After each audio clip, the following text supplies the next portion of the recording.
thoughts of my heart and the words from my mouth be all that you would have them be for use, your people.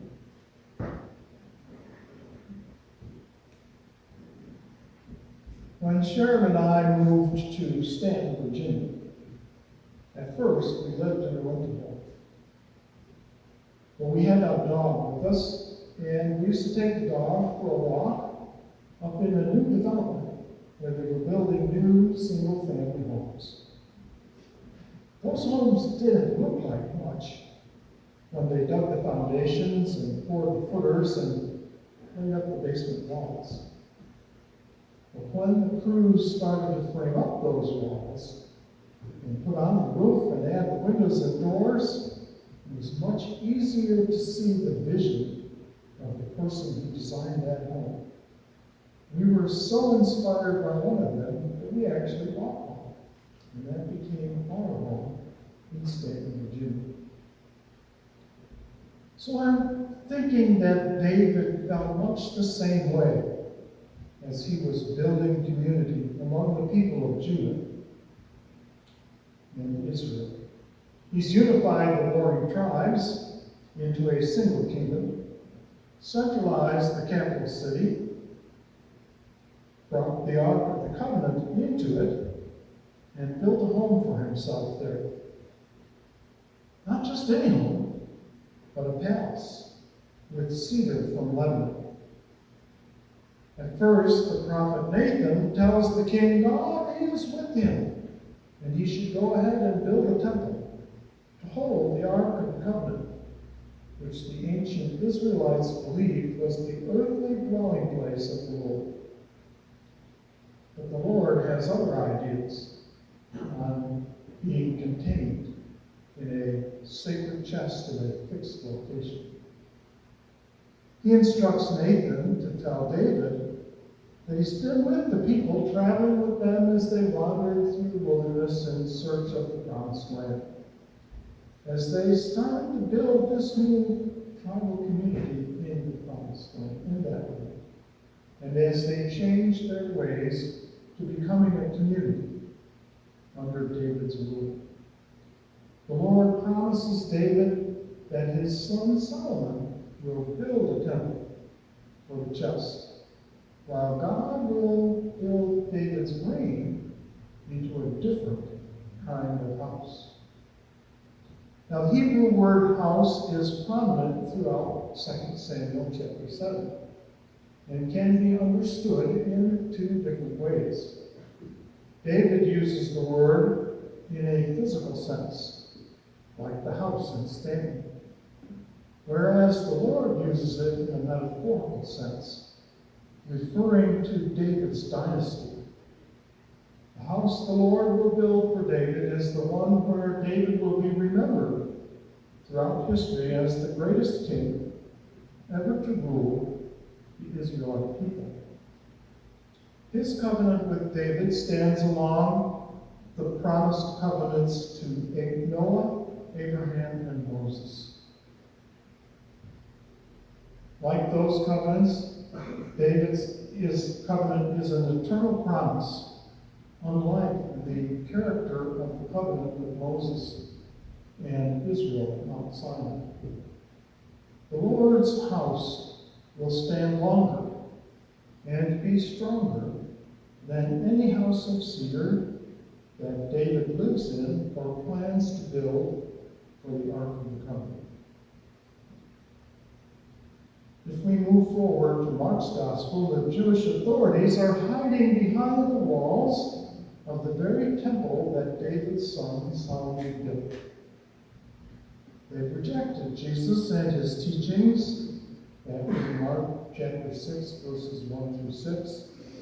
And he has prepared his disciples and sent them out 2 by 2 throughout Galilee to spread his message of salvation, in verses 7 through 13. In our gospel reading this morning, those same disciples have returned to Jesus with stories about their missionary trip.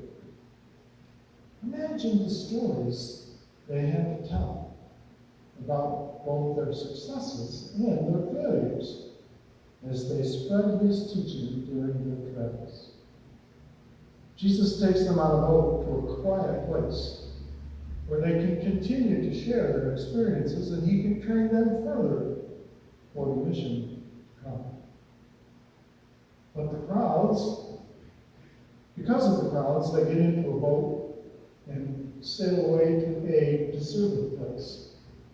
Now, Mark doesn't tell us where this deserted place is, but often in his gospel, deserted place indicates a wilderness, someplace unoccupied by others.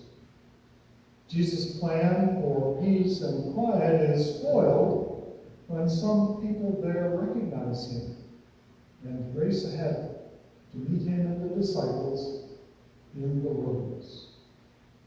Jesus stops the journey, takes time to preach and cure those people that he finds there. But our reading skips over his next miracle, the feeding of the 5,000 in that deserted place. So Jesus makes his disciples get back in the boat and head for Bethsaida on the northeastern shore of the Sea of Galilee. On this trip, for the second time, they're caught up in a storm. And Jesus walks on the water to rescue them. So now here we are at verse 53. After calming the seas and astounding the disciples, they land the boat in Gennesaret, a plain a bit further west of Bethsaida on the north shore of the Lake of Galilee, Sea of Galilee. But the people there recognize Jesus and his disciples as well. And they bring to him all who are sick, and he heals them, even those who only touch the fringe of his cloak. It seems from these readings that Jesus is unable to perform miracles and teach in Nazareth because of the unbelief of the people in his hometown. When he and the disciples cross the Sea of Galilee, even when storms come up twice, Jesus' power is able to calm those storms and save the disciples from drowning. And in regions far away from the doubting and unbelief of the Jewish authorities, Jesus can teach and heal the sick. So Jesus is breaking down walls around that temple that were meant to bring the presence of, breaking down the walls around the temple, allowing the presence of God to move out among the people where they need it most.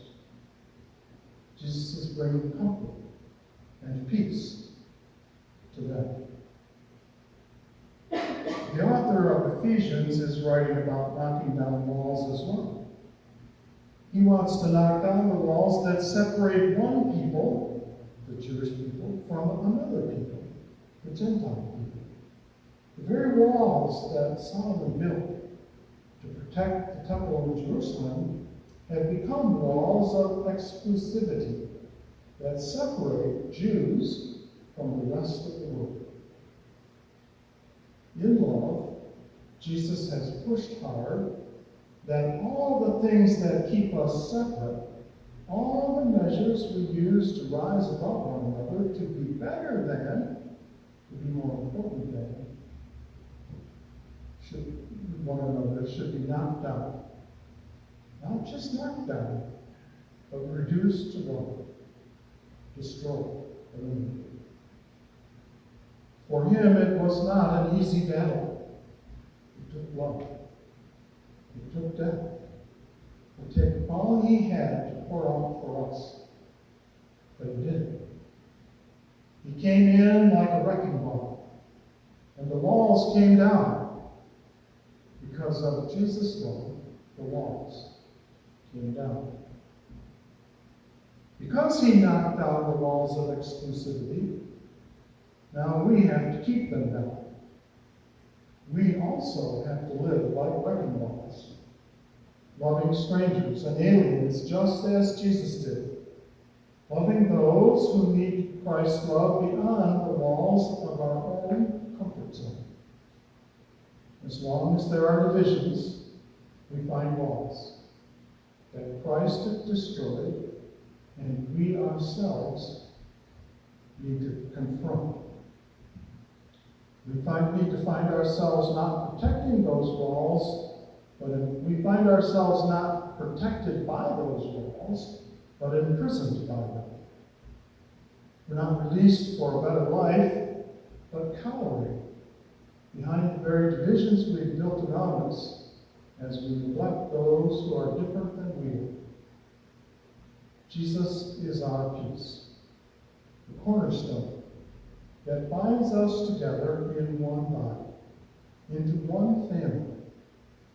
Cornerstone that offers us an inner peace to keep us sane in an insane world, and is the wrecking ball of peace that knocks down the divisions that separate us and then bind us together in love with those who need his love just as we do.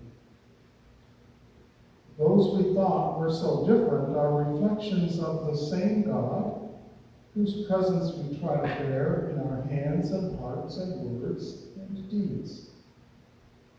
We sit at table with them in defiance of a world that wants to build more walls. And when we encounter those divisive construction projects, we, like Jesus, come in like a wrecking ball. We strike hard in love. We tear down those walls, even if we get wrecked in the process. If we don't, if we let those walls stay up, then we'll never know the peace that Jesus intends for us. We'll never know him as long as we long to and as we need to. Because he is our peace, and the peace for the whole world. He provides both the security of walls when we're here together, and the ability to move beyond those walls with courage and strength to share his love with the rest of the world. Amen.